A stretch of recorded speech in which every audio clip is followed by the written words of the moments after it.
Ladies, makinig kayo. Dalawang bagay lang ang kailangan mo na taglay or i-train para maraming mga lalaki ang mangarap na makasama, makapiling ka. Magpipila ang mga yan, makuha ka lang. So, hindi po ito exaggerated. Hindi po ito, parang sumusobra or, napaka-impossible. This is possible. Many men will chase you kung alam mo ito. Nisi-share ko sa inyo. At willing ka na gawin at ipakita sa kanya. So, kung gusto mo malaman, sige, simulan na natin.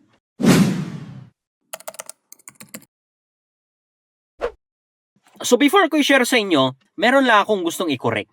Because a lot of you is that nakafocus lang sa physical na anyo.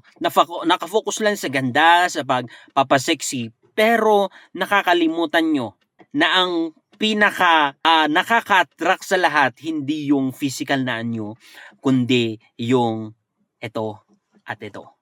The way you think and the way you treat other people also. So, dyan ko huhugutin yung ituturo ko sa inyo, i-share ko sa inyo na dalawang bagay na kung saan kapag taglay nyo or ginagawa nyo or pinapakita nyo, trust me, 90% ng kalalakihan gusto kang makuha or makapiling. Kasi napaka-attractive po ito. So ano ba itong number 1 na i-share ko sa inyo? Ito yung tipo or ugali ng isang babae na hindi pinipilit yung sarili sa buhay ng iba. Hindi mo pinagsisiksikan yung sarili mo sa iba. Kasi once na ganito yung mentality mo, it means alam mo yung value mo. Alam mo kung ano yung kaya mong gawin, ang taglay mo, wherein you don't need anyone or to force anyone para lang makita yung halaga mo, or you don't need na ipagsiksikan yung sarili mo para tanggapin kanila. Kasi ang mentality na ito is that kung hindi nila nakikita yung halaga mo, then willing ka na mag-walk away kasi alam mo kung ano yung halaga mo. Alam mo kung ano yung taglay mo at hindi ka natatakot na mawalan. Hindi ka natatakot na maiwan. Listen, this mentality will attract a lot of men. And itong mentality na ito, actually, it gives you freedom. Kasi minsan nakakapagod yung palagi kang naghahanap ng validation. Nakakapagod yung pinipilit mo yung sarili mo para lang makita rin nila yung halaga mo. Para lang mahalin ka, para lang tanggapin ka. Listen kapatid, walang magandang epekto yan sa buhay mo. Kailangan mo na ma-realize na hindi lahat ng tao nakikita yung value mo. Ang nag-iisa na dapat nakaka-appreciate ng value mo ay ikaw mismo. Alam nyo kasi mga kapatid, kapag pinipilit nyo yung sarili nyo sa iba, is that pinapakita nyo lang na hindi kayo mahalaga. Or pinapakita nila na hindi ka mahalaga sa buhay nila. Kasi bakit kailangan mo na ipilit ang sarili mo para lang makita nila? Para lang ma-appreciate nila? No! Kasi kung may halaga ka para sa kanila, you don't need na ipilit yung sarili mo. They will come after you, they will chase you kung talagang may value ka o kung talagang kailangan ka sa buhay nila. And it's okay kapatid, kung hindi ka nila kailangan sa kanilang buhay, it's okay kapatid. Hindi po ibig sabihin na wala kang halaga, wala kang kwenta, meron. Maaring nasa maling tao ka lang. Nasa maling atmosphere, nasa maling grupo, or nasa maling environment ka lang. Okay? Kasi minsan, ang tilapia po mga kapatid or yung mga isda, hindi po sila maaring mabuhay kung nasa lupa sila. Mamamatay sila. Wrong yung atmosphere, wrong yung environment. Ganon din po sa mga hayop, mga kalabaw, ganon. Hindi po sila mabubuhay sa dagat. So, my point here is that you have value, yun nga lang nasa mali ka lang na atmosphere. So, hindi mo kailangan na ipilit yung sarili mo. Ulitin ko, meron kang value. Kailangan mo lang na tignan yung sarili mo na may halaga din. Of course, huwag mong pekein. Siyempre, hindi mo lang tignan yung sarili mo na may halaga, kundi i-develop mo yung sarili mo. Don't stop learning. Don't stop growing. Okay? Don't stop focusing or pushing your dreams and goals sa buhay. Yung mga pangarap mo, yung mga gusto mong marating sa buhay, mag-stay ka lang dyan. Kasi minsan, sa tagal mo na pinipilit yung sarili mo sa buhay ng iba, it creates yung mentality na parang ikaw mismo, nakikita mo yung sarili mo na walang halaga at walang kwenta. Listen, yan yung bagay na ginagamot natin sa pamamagitan ng video na ito. Ayaw ko na makita mo yung sarili mo na walang halaga. Meron kang halaga, kapatid. Okay? Meron kang halaga. I-develop mo lang itong mentality na ito na huwag ipilit yung sarili kung hindi nila nakikita yung halaga mo. Okay?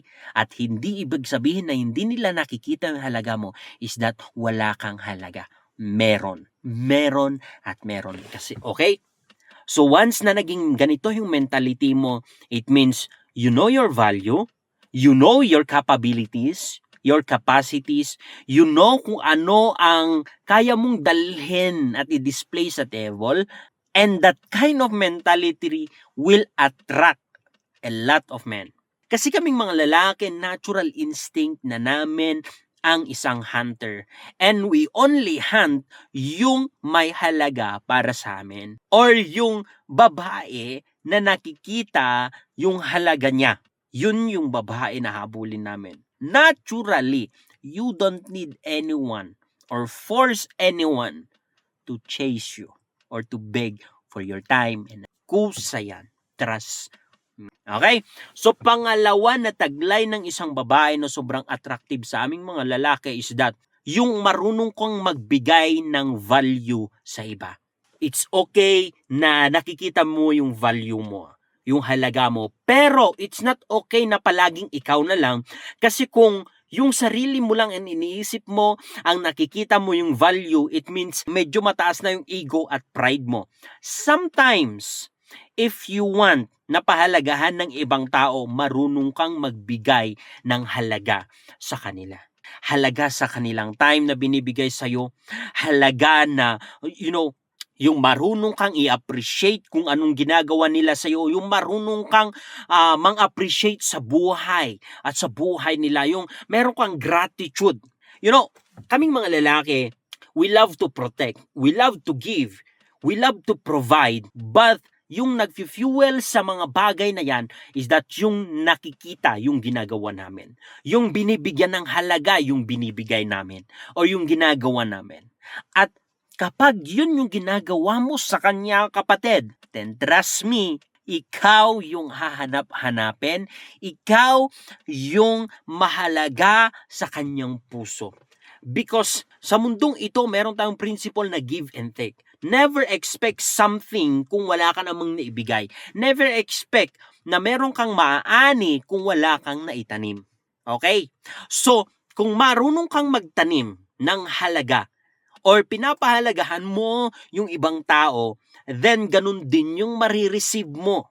And bawat lalaki, ito yung pangarap namin. Yung binibigyan kami ng halaga. Yung hindi sinasayang, minamaliit yung naibibigay namin. And ang nangyayari sa loob namin na encourage kami, mas lalo kaming tumitibay at lalo naming minamahal yung babae na gumagawa or nagbibigay ng halaga sa amin. Trust me, I know kung ano yung sinasabi ko. So, mga kapatid, ito lang yung dalawa na i-share ko sa inyo. And I hope na meron kayong natutunan, and the good thing is that pwede nyo itong aralin. Pwede nyo itong i-practice at gawin. Just be consistent and just do it because you can do it. And trust me, it's just a matter of time na makikita mo na yung lalaki na yung partner mo is that unti-unti kang bibigyan ng halaga, hahabulin at mamahalin na hindi mo kailangan na ipilit yung sarili mo. Or kung single ka pa naman, it's just a matter of time na maraming mga lalaki ang magpipila para lang makapiling at para lang makuha ka. So that's it. Maraming salamat sa inyo. Thank you so much. God bless po. God bless. Please share this video. Please comment down below. And marami pa tayong matulungan. God bless. Bye.